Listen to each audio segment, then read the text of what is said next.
Swastiastu. Halo teman-teman semuanya, perkenalkan nama saya Komang Fania Oktarianti, nomor absen 21 dari kelas 17. Nah teman-teman, ternyata Kerajaan Sriwijaya pernah menjadi simbol kejayaan maritim Nusantara yang menghubungkan berbagai peradaban melalui jalur perdagangan laut.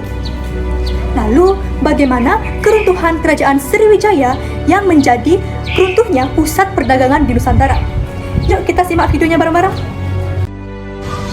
Pada abad ke-7, Kerajaan Sriwijaya adalah salah satu kekuatan maritim terbesar di Asia Tenggara.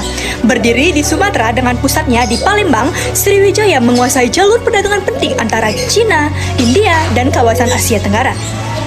Kejayaan kerajaan ini tercatat dalam sejarah sebagai pusat perdagangan rempah-rempah, emas, dan barang-barang mewah yang menghubungkan dunia timur dan barat. Namun, seperti banyak kerajaan besar lainnya, Sriwijaya tidak dapat menghindari kemerosotan dan akhirnya runtuh. Penyebab keruntuhannya sangat kompleks, melibatkan faktor eksternal dan internal yang saling berkaitan. Kejayaan dan keunggulan Sriwijaya berdiri sebagai sebuah kerajaan maritim yang menguasai perairan sekitarnya dengan kekuatan angkatan laut yang tangguh. Kerajaan ini juga menjadi pusat pembelajaran agama Buddha dengan banyak biksu dan pelajar dari berbagai negara datang untuk belajar di universitas besar yang ada di Sriwijaya. Pengaruh budaya dan agama Buddha sangat kuat dan Sriwijaya memainkan peran penting dalam penyebaran agama tersebut di seluruh Asia Tenggara.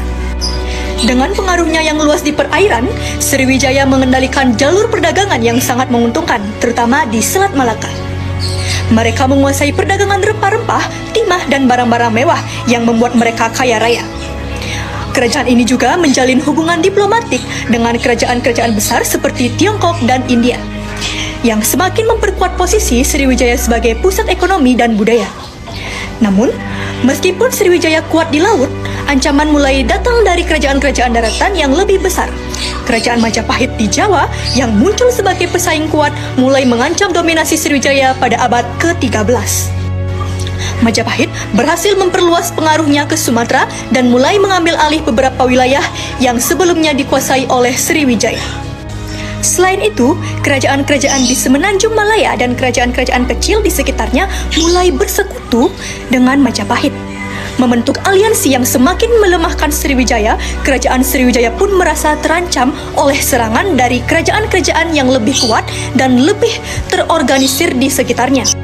Pada abad ke-14, setelah melewati berbagai pertempuran dan penurunan kekuatan, Sriwijaya akhirnya jatuh dalam serangan yang dipimpin oleh Gajah Mada, Mahapati Majapahit yang terkenal Majapahit, yang telah memperluas kekuasaannya ke Sumatera dan wilayah sekitarnya.